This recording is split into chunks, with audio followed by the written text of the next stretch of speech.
अपने प्रेमी सचिन के लिए भारत आई सीमा हैदर तो आपको याद ही होगी। इस खबर ने उस समय सोशल मीडिया पर खूब तहलका मचाया था।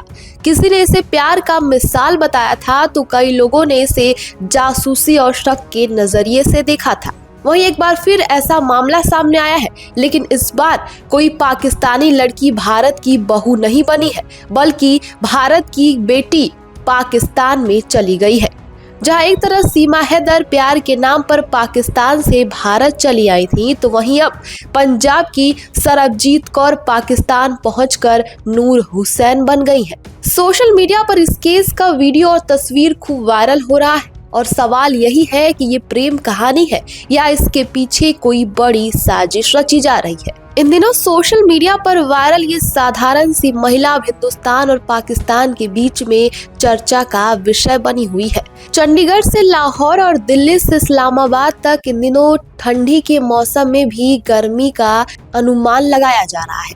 गर्मी तो ISI और रॉ के दफ्तरों में भी काफी तेजी से बढ़ा है। इस सब की वजह है ये लड़की सरबजीत कौर। हालांकि ये लड़की नहीं बल्कि एक महिला है। भारतीय पंजाब क्षेत्र में एक जिला है कपूरथला।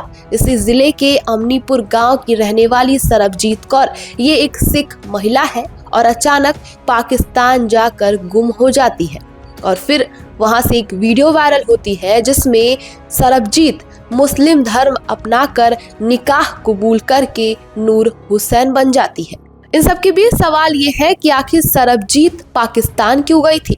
तो बता दें कि सिख धर्म के संस्थापक गुरु नानक देव का प्रकाश पर्व मनाने के लिए भारत से श्रद्धालु 4 नवंबर को पाकिस्तान के ननकाना साहिब गए थे।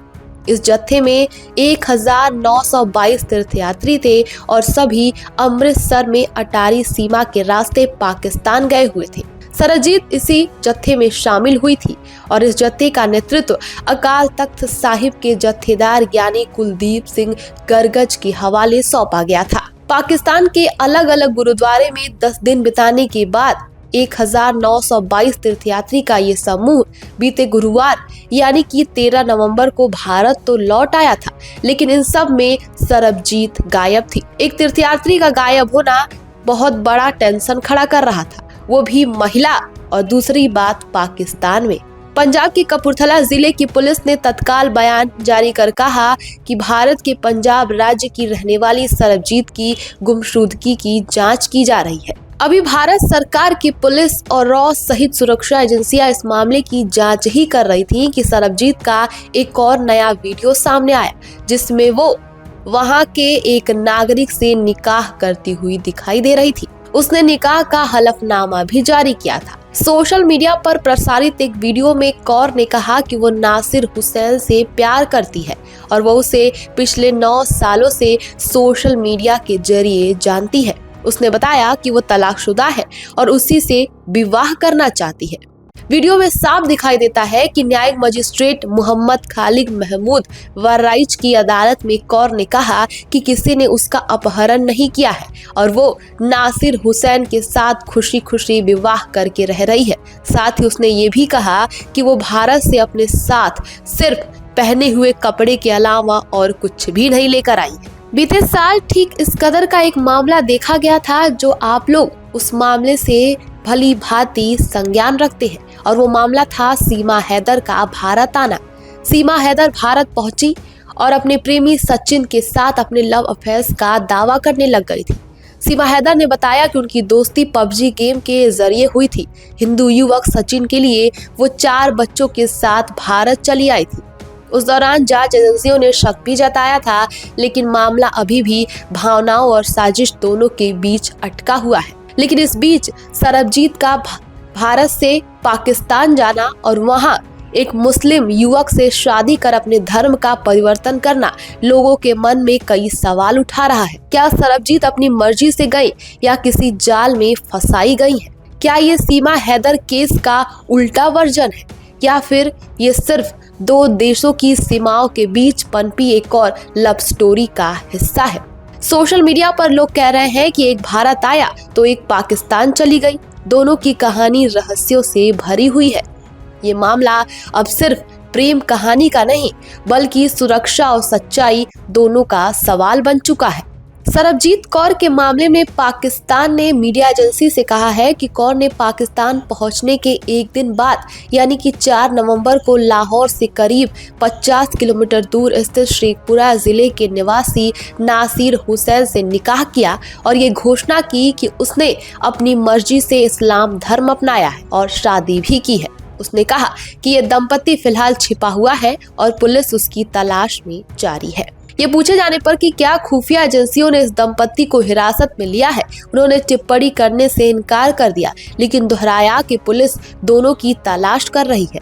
वहीं इस मामले में कपूरथला पुलिस का कहना है कि सरबजीत कौर के पास जनवरी 2024 में भारत के जालंधर स्थित क्षेत्रीय पासपोर्ट कार्यालय द्वारा जारी किया गया पासपोर्ट था।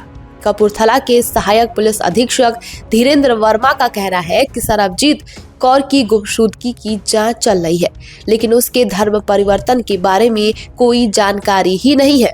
पुलिस के एक अन्य अधिकारी ने पूर्व में कहा था कि कौर के खिलाफ ठगी और धोखाधड़ी के 3 मामले दर्ज किए गए हैं, जिनमें से 2 कपूरथला सिटी थाने में और एक बठिंडा के कोट फत्ता थाना में दर्ज किया गया है।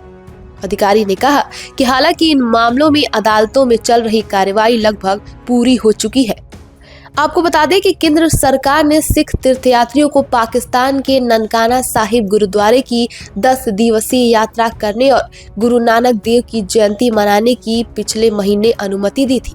हालांकि इससे लगभग 2 हफ्ते पहले सरकार ने सुरक्षा चिंताओं का हवाला देते हुए इस यात्रा की अनुमति देने से इनकार भी कर दिया था। हर साल शिरोमणि गुरुद्वारा प्रबंधक समिति श्रद्धालुओं का एक प्रतिनिधिमंडल पाकिस्तान भेजती है। इसका उद्देश्य प्रकाश पर्व पर सिख धर्म से जुड़े विभिन्न ऐतिहासिक गुरुद्वारों में खास करके गुरु नानक देव जी के प्रकाश पर्व के अवसर पर मत्था टेकना होता है। हालांकि ये मामला सिर्फ प्रेम कहानी तक सीमित है या पाकिस्तान के साजिश का एक अलग पैतरा है, वो इस मामले को लेकर सुरक्षा एजेंसियां जांच कर रही हैं। सुरक्षा एजेंसियों का संदेह है कि क्या ये पाकिस्तान की कोई साजिश है या असल में एक प्रेम कहानी है, क्योंकि कारण ये है कि सन 1947 में भारत और पाकिस्तान के बंटवारे के बाद जो हिंदू सिख पाकिस्तान में रह गए थे, उनकी आबादी लगातार कम होती जा रही है। पाकिस्तान में अल्पसंख्यकों की आबादी बंटवारे के बाद बेहद कम रह गई है।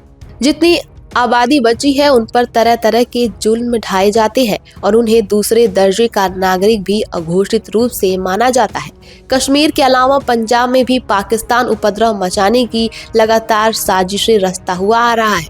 खालिस्तानी आतंकवादियों को लगातार फंडिंग और सपोर्ट भी करता है। ऐसे में भारतीय एजेंसियों और सरकार इस पर मामले पर बेहद सतर्क नजर भी बनाए हुए है।